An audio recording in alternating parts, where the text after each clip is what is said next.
aqui é a Vanessa e hoje nós vamos falar sobre modalidades organizativas. Esse nó que às vezes para algumas pessoas entenderem o que é isso. Hoje é um vídeo exclusivamente para quem é da área educacional, para quem é professor e tem que cuidar de planejamento e assim por diante. Então, as modalidades organizativas, elas são compostas por projetos didáticos ou projetos institucionais, sequências didáticas, atividades permanentes e atividades ocasionais. Para ilustrar, eu vou contar para vocês uma historinha. Imagina que você tem uma caixa. Dentro dessa caixa, você tem um quebra-cabeça. E esse quebra-cabeça, obviamente, é composto por muitas peças. Vamos imaginar que esse seja um quebra-cabeça de 1000 peças. E para você dar conta de visualizar a imagem que você está se propondo a montar, todas as peças precisam compor esse quebra-cabeça, porque senão ele fica esburacado, fica faltando pedaço, ou o meio, ou as bordas, enfim. Então, todas as peças precisam estar juntas, articuladas, para conseguir chegar no produto final, que é a imagem que se quer montar.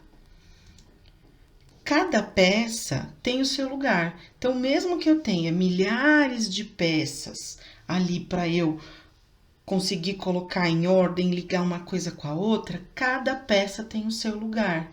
Então, eu preciso encontrar o lugar certo para a coisa poder encaixar e eu poder dar sequência naquilo que eu estou me propondo a montar. Se eu deixo buracos no meu quebra-cabeça, ele fica sem forma. Ele não atinge o objetivo dele, que é compor uma cena, uma cena, um personagem, aquilo que o quebra-cabeça está se propondo a montar. Então, todas as peças precisam ir para dentro do quebra-cabeça sempre, porque senão, ele não cumpre com o propósito dele. E a mesma coisa é com a educação. A educação é composta de milhares de pecinhas, Milhares de pecinhas. É um quebra-cabeça com milhares de pecinhas. E o que o educador, o professor, tem que fazer? Montar essas pecinhas, Por que eu tô falando isso? Porque essas pecinhas, basicamente, recortando um pedaço do que é a educação, tá aí, que é o plano de curso, o ano ciclo que eu dou aula, que no caso eu coloquei aqui um segundo ano do ensino fundamental 1, e o planejamento. Então, eu tenho, antes do plano de curso, eu ainda tenho uma base nacional curricular comum, eu tenho um currículo paulista, no caso, porque eu moro em São Paulo, no estado de São Paulo. De dentro desse currículo paulista tem a proposta curricular da rede municipal onde eu trabalho, e de dentro dessa proposta curricular sai o projeto político-pedagógico da escola e o plano de curso compõe esse projeto político-pedagógico da escola, que você trabalha, que eu trabalho, enfim. Dentro desse plano de curso tem outras coisas, mas eu tenho para lidar, falando das pecinhas menores, para a gente compor aí. Então, eu tenho o plano de curso e eu tenho a turma, que no caso eu estou considerando um segundo ano do ensino fundamental 1, e eu tenho o planejamento que eu preciso organizar para dar aula para minhas criancinhas. Então, eu tenho todas essas pecinhas para articular e para montar. Dentro do plano de curso, ainda tem mais pecinhas. Olha só, eu tenho as áreas de conhecimento, que é português, matemática, história, geografia, ciências, arte, educação física, blá, blá, blá, blá, blá. Tenho os objetivos e os conteúdos que compõem cada área do conhecimento. Olha quanta pecinha. Dá para ficar doido, dá para jogar as pecinhas para cima. Mas não dá para brincar de jogar pecinha para cima quando você tem um objetivo de ensinar. Então, a gente tem que montar essas pecinhas. Esse é o nosso objetivo. Então, eu tenho lá o plano de curso com todas essas pecinhas para eu articular, para eu montar. E tenho a minha turma. Ah, meu Deus do céu. Só que dentro da minha turma, eu ainda tenho outras pecinhas, geralmente umas 32 pecinhas, que são as crianças.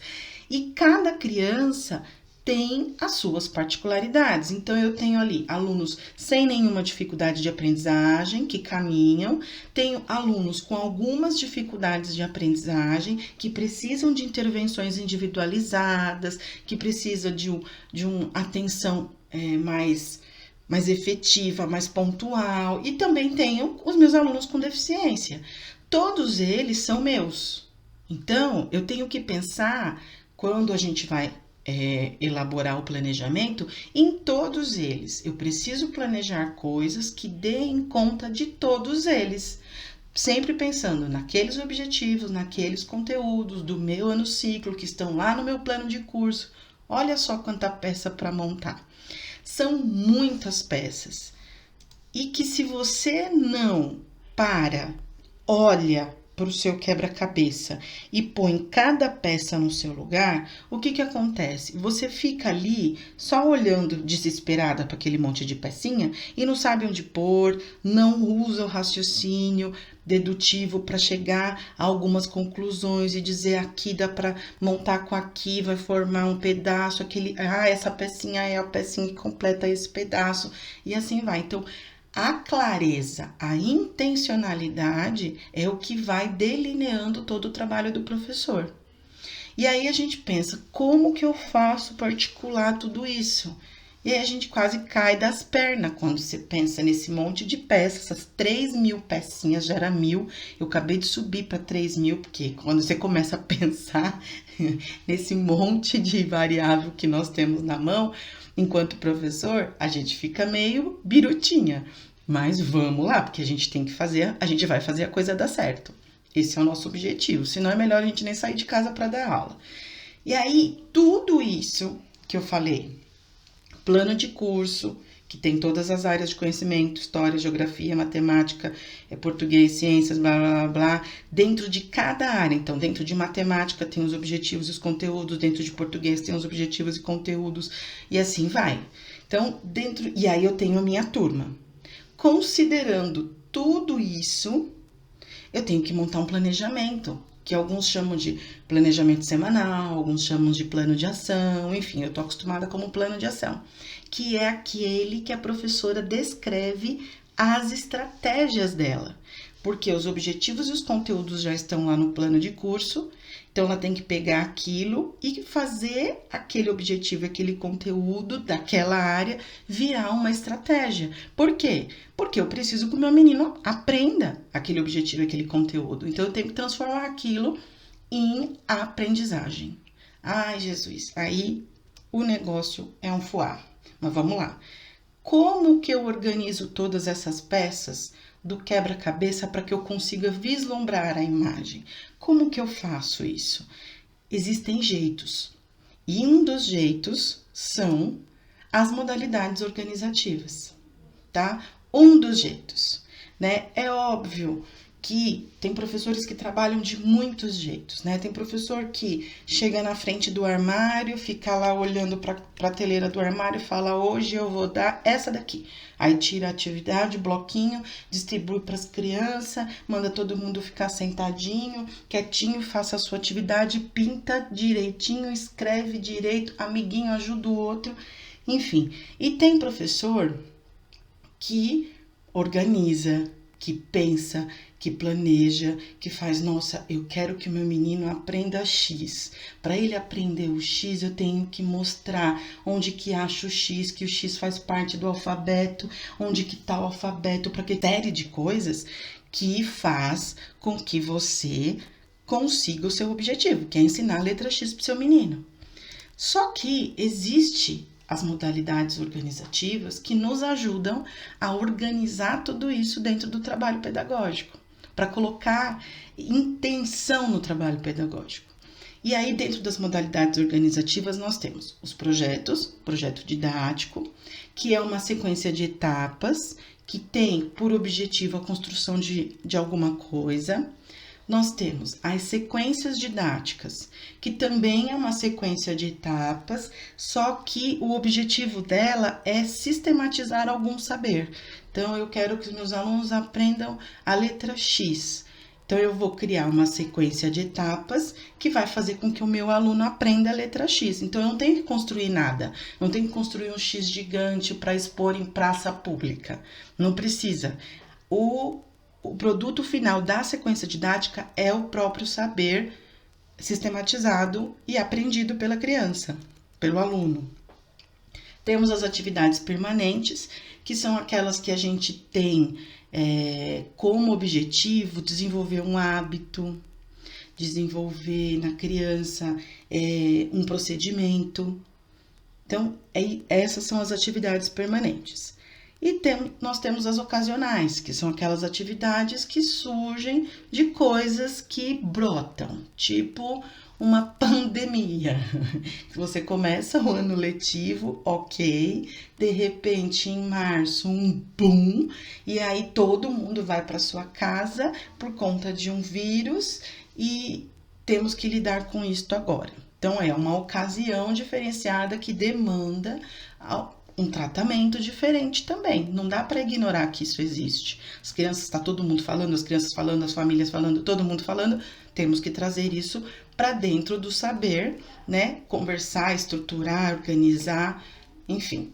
Então, essas são as nossas atividades ocasionais. E aí, olha só.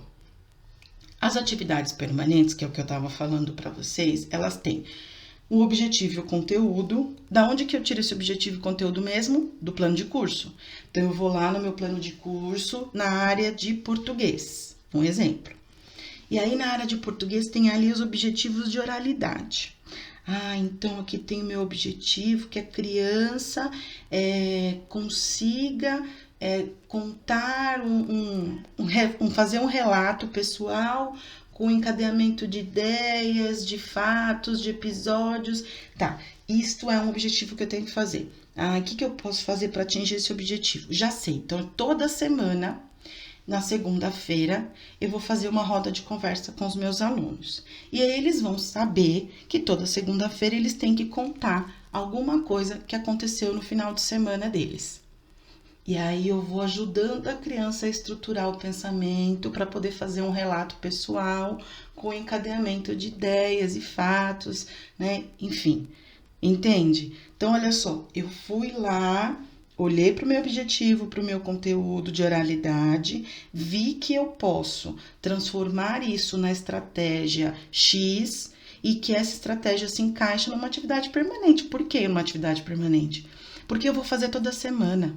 Toda segunda-feira eu vou me reunir com as crianças, aí eu posso todas falarem, ou eu posso sortear quem vai falar, ou eu posso já determinar antes de ir pro final de semana quem é que segunda-feira vai trazer e contar alguma coisa pra gente. Então, aí você consegue lançar mão de várias estratégias. Então, você descreve essas estratégias dentro da atividade permanente. Qual é o meu objetivo?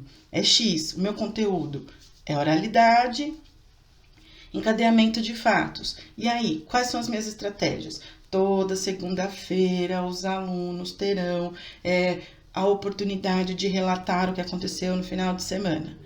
Vou fazer isso por meio de sorteio no dia, ou sorteio antecipado. E aí eu vou escrevendo a estratégia, que é descrever o que é que eu vou fazer para conseguir atingir esse objetivo e esse conteúdo, tá? Então, esses objetivos e conteúdos que eu seleciono para atividade permanente são aqueles que eu tenho como objetivo desenvolver um hábito, desenvolver uma prática nas crianças. E essa atividade permanente, ela ocorre com uma periodicidade. Então, pode ser, por exemplo, a roda de conversa, para trabalhar a oralidade toda segunda-feira. Aí eu vou fazer uma atividade permanente de leitura. Eu quero que os meus alunos façam indicação literária. Então, a cada 15 dias, quando eu pego o livro na biblioteca, ou eu vou sortear 5 crianças, eles têm que fazer uma indicação literária do livro que eles leram. E aí eu vou ensinar eles como faz uma indicação literária. Isso é uma atividade permanente, porque eu tenho objetivo, eu tenho conteúdos de leitura, e aí eu vou cuidando disso com as crianças numa regularidade de tempo. Então, Olha só como é fácil eu fazer isso. É só eu olhar para o meu plano de curso, ver qual daqueles objetivos e conteúdos eu quero trazer para o hábito, para a prática, com certa regularidade, e aí eu desenho a estratégia que eu quero. Alguns exemplos, que foi o que eu falei, atividades que envolvam objetivos de oralidade, como a roda de conversa e outras tantas, né? Tantos seminários, tem tantas, muitas. Atividades que envolvam os objetivos de leitura, indicação literária é só uma delas, tem inúmeras estratégias que dá para lançar a mão para trabalhar os objetivos de leitura. Atividades que envolvam procedimentos de higiene e saúde, calendário, estudo de dia, mês e ano, hora, enfim, tem uma infinidade de conteúdos que, quando eu olho para o meu plano de curso, eu posso incorporar dentro de atividades permanentes, porque o meu objetivo é criar no meu aluno um hábito, uma prática. Então, eu lanço mão da atividade permanente para me ajudar a organizar as pecinhas deste quebra-cabeça. E aí, tem outros objetivos e conteúdos lá que não são bons para uma atividade permanente, mas podem ser bons para uma sequência didática. E aí, eu vou lançar mão da sequência didática. E o que é sequência didática? Eu elenco, eu vou lá no meu plano de curso do meu segundo ano, e vou lá e olho que os meus alunos têm que aprender sobre lendas. Então, eu quero que eles aprendam o que sobre lendas? Eu quero que eles entendam qual é o gênero, as características do gênero, eu quero que eles percebam o valor social que tem, da onde que surgiram as lendas, para que elas servem, qual é o âmbito de circulação social que elas têm. Eu quero que eles consigam reescrever algumas lendas. Eu quero um monte de coisa. Aí, olha só, eu falo, então eu quero que eles aprendam sobre lendas. Então, eu vou montar uma sequência didática. Como que eu vou fazer isso? Eu vou elaborar uma série de etapas, onde eu consiga, junto com os meus alunos, sistematizar todos esses saberes que eu quero que eles tenham sobre lendas. E essas etapas, elas são interligadas, entendeu? Então, por exemplo, você lança a mão lá da primeira etapa. Eu quero saber o que os meus alunos sabem sobre lendas, porque eles sempre têm alguns conhecimentos acerca dos conteúdos que a gente traz. Como que eu levanto isso? Vou fazer uma roda de conversa e vou perguntar para eles o que eles sabem sobre lendas. E aí, o que eles me falarem, eu vou anotar num cartaz e vou colocar na parede da sala. Legal, levantamento de conhecimento prévio. Depois disso, eu vou trazer para eles lendas que eles conhecem e outras lendas que eles ainda não conhecem para ampliar o repertório deles. Então, vou repertoriá-los de lendas. Depois disso, eu vou pegar algumas lendas e vou fazer uma comparação de versões. Uma versão que está num livro, outra versão que está no outro livro. Depois disso, eu vou pegar uma lenda e vou fazer um reconto oral com os meus alunos. Depois disso, então, tá vendo? E aí você vai levantando etapas que vão te ajudando a organizar junto com os alunos aquilo que você quer ensinar para os meninos. E aí, o produto final em si é que as crianças saibam mais sobre aquele conteúdo ensinado, no caso, lendas.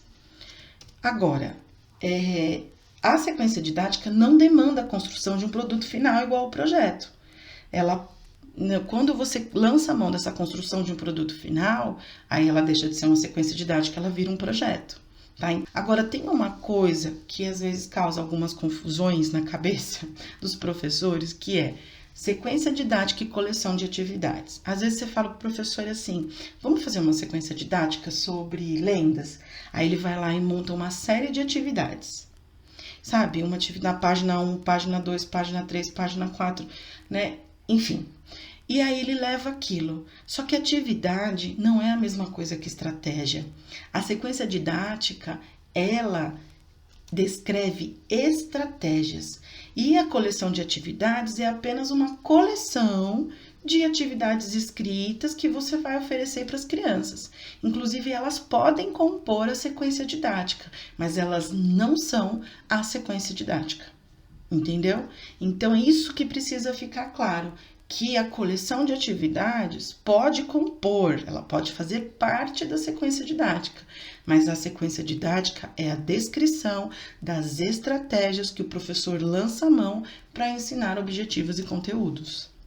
E tem aquela mesma coisa da sequência didática, o encadeamento de etapas, só que você tem um produto final. Então, vamos imaginar que eu quisesse compor com os meus alunos um livro para deixar na biblioteca da escola sobre lendas, porque eu fui lá na biblioteca e não tem livros de lendas. Então, nós vamos contribuir com a escola e com a biblioteca da escola e vamos criar um livro de lendas. Então, todas as minhas etapas para criar lendas vão ser encadeadas e no final eu consigo produzir este livro e encaminhar para a biblioteca. Então, olha só, ele tem um produto final com um propósito social claro, que é a construção do livro para compor o acervo da biblioteca da escola. Então, essa é a diferença entre a sequência didática e o projeto didático. O projeto institucional é aquele que a escola inteira trabalha junto. Vamos imaginar uma escola que trabalha o tema sustentabilidade. Todos os anos-ciclos trabalham este tema e cada ano-ciclo foca em algum aspecto que a sustentabilidade aborda. E aí, tem realmente uma construção coletiva da escola toda, aí tudo depende do que a escola tem como objetivo dentro do projeto institucional. Bom, o produto final, ele é paulatinamente construído ao longo de todas as etapas planejadas. Então, quando você pensa no produto final, as etapas que você tem que programar tem que ter a ver com o produto final. Não adianta você planejar, produzir um livro e ficar fazendo cartaz ou ficar fazendo maquete. A maquete não vai para dentro do livro, né? Não tem como. Então, você tem que pensar nas etapas que vão permitir que o livro seja construído, né? Enfim, é o óbvio, mas deve ser dito, né? O óbvio deve ser dito. E as atividades ocasionais são aquelas que aparecem, que foi o que eu falei lá no começo do vídeo, que brotam, do tipo uma pandemia, que é o que nós estamos vivendo agora em 2020, onde tem um vírus circulando, as pessoas tiveram que fazer quarentena e agora isolamento social e adotar uma série de procedimentos de distanciamento para evitar o contágio. Enfim, tem uma série de coisas que a escola tem sim um papel extremamente importante, porque é ela, escola, que organiza este saber do senso comum para o saber científico. Então, quando eu trago esses assuntos, mesmo que seja algo que está em constante mudança, como tem ocorrido com a gente, a pandemia, tem vacina, não tem vacina, tem cura, não tem cura, pega mais de uma vez, não pega. Então, as pessoas, o meio científico ainda não sabe tudo sobre esse vírus, mas o que se sabe é que tem que lavar as mãos, é que tem que fazer um distanciamento social, é que tem que deixar o lugar ventilado. Então, esses saberes que já estão constituídos, a gente leva para dentro da sala de aula e trabalha com as crianças. Agora, como que é, Vanessa, a diferença entre eu montar uma sequência didática no ensino presencial e no ensino remoto? Diferença nenhuma. A única diferença é que na hora de você lançar mão das estratégias, você vai ter que contemplar no ensino remoto estratégias que você consiga utilizar as ferramentas digitais. Google, enfim, aí tem uma infinidade de coisas. Então, tudo depende do recurso que você tem na mão. Se você tiver lousa, giz e cartaz e cartolina e giz de cera, é com isso que você vai ter que montar suas estratégias. Agora, se você tem data show, lousa digital, computador, um por aluno, tablet, aí você vai pensar nas suas estratégias, nas suas etapas das atividades sequenciadas, né, atividade sequência didática ou do projeto, você vai pensar nas suas etapas, contemplando os recursos que você tem. Então, montar uma sequência didática, uma atividade ocasional, um projeto, alguma coisa, no ensino remoto ou no ensino presencial, a única diferença é essa, que você vai ter que pensar na hora de planejar as estratégias nos recursos que você tem, porque o teu objetivo é que as crianças aprendam. Né? Então, por exemplo, agora no ensino remoto que nós estamos vivendo, tem escolas que pegam algum conteúdo e monta junto com as crianças um site. Monta com os alunos um site para divulgar para dentro da escola, para todas as famílias, falando de determinado assunto. Por exemplo, o coronavírus, prevenção, aquilo que já se tem enquanto saber científico construído, enfim. Então, tudo depende do que você tem na mão, né? Mas é sim muito importante ter claro de que você precisa organizar os seus objetivos, os seus conteúdos.